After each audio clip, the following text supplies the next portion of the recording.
many other people have the philosophies about rules following is different. It's, wait a minute, I'm going to evaluate this rule, and I will the strictness to which I will adhere to it has to do with my interpretation of does it make a lot of sense? How important is it? But Max, that doesn't mean you should go out there and break the rule because your interpretation of the rule doesn't make sense. But I agree because let me give you an example. There may be an intersection. Jaywalking, Max, every single day in New York City. Yeah, right. No, but I'm going to make Key's point. There may be an They're not intersection. enforcing jaywalking in New York City.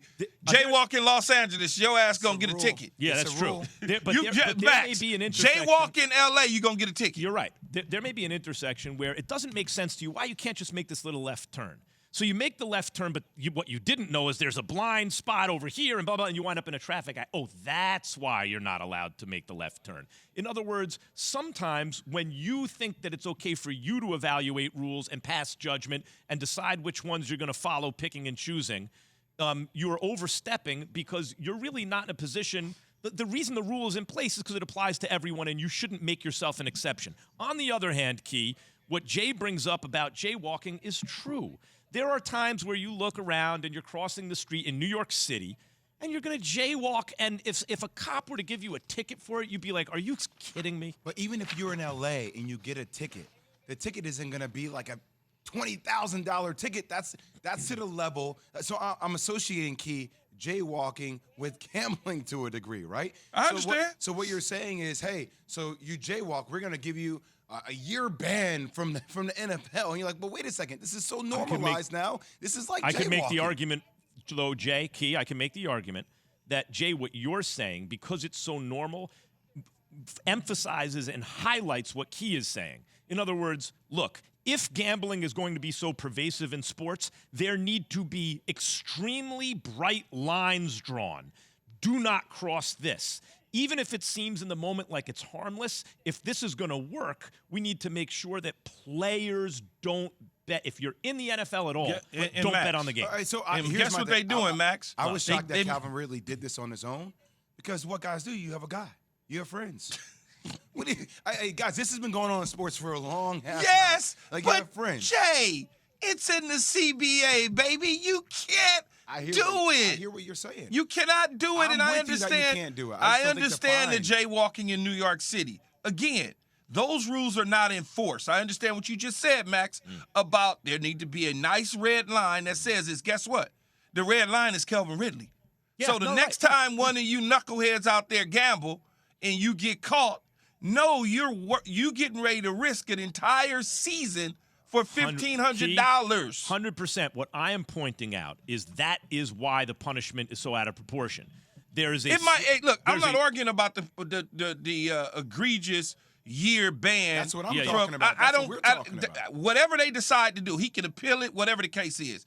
My whole point is, it's in the CBA. Yeah, man. I would just don't say, do it. I'm with you on that.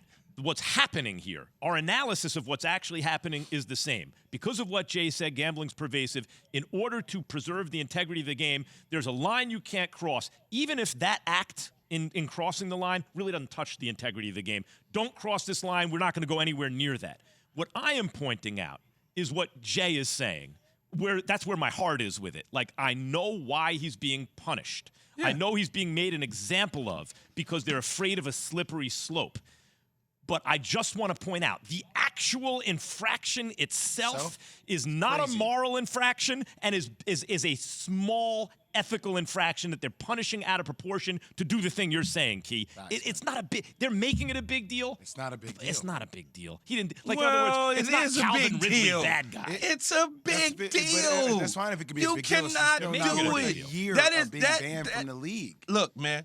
That is egregious. The integrity of the National Football League. Stephen Ross, same situation on tanking games, allegedly. Well, that is egregious to the game, man. You cannot do this.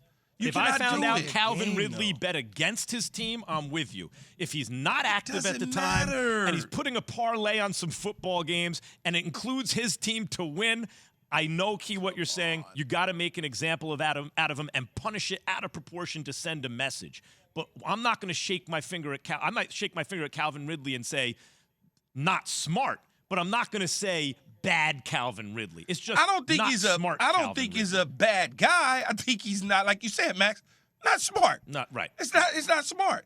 But you cannot do it. Can't do it. Can't do it. Can't do it, man. Yep. As Can't they do say, it, but like, can't do it. I don't think he committed a crime here. I just, he did something you can't do. He touched the third rail, which somehow, by the way, the league. So I'm a basketball player. Yeah. All my friends are football players. So like, oh, hey, so Julius Peppers, what's going on in this game? Okay, great. I'm in Vegas. I'm gonna put down 20. So like, That's fine, right? Yeah, because you can't. Because then they don't see it as a slippery slope. It ain't. Hey, look though, Jay, you ain't giving me the money though. It's the money's going in your pocket. Oh, Key, stop. Hey, you're not giving JP the money. I'm not giving. What? You don't. Come on, Key. Are you giving Key, JP the money? Key, Or you Key. giving Julius Peppers the Key, money? when you were in the league, did you guys ever get in the back of the plane and gamble? Yeah, but that's not the same, Hold Jay. on, Key. There are always debts to be paid, man. So when debts are paid, dudes pay people money. Let's stop acting like Jay, not act like people we aren't being paid off we gambling. bet Come on each other. We bet we, on we rock, bet paper, on each scissors. other. We I've bet seen on rock, each paper, other scissors for on 100 teams. grand. We bet on each other on things on our team. Yes, who can lift the most weights? Who can get to the air faster? How many touchdowns you gonna score versus me? We do all of that with each other. We don't go outside of that locker room betting on. Look, put it this way: I didn't go outside the locker. I don't know what everybody else did. You're from a different generation than me. See, I came up with the generation with AAU basketball. So everybody's boys. We're all boys. So, hey, you might be on another team. Boozer was on the Cleveland Cavaliers, but I was friends with DeJuan Wagner, hung out with DeJuan Wagner and Booz and these guys all the time. It was the AAU. You share world, information, it's natural. It's different. Yeah. It wasn't as you guys were like, hey, I'm doing my thing. It's different. Thanks for watching ESPN on YouTube. For live streaming sports and premium content, subscribe to ESPN+.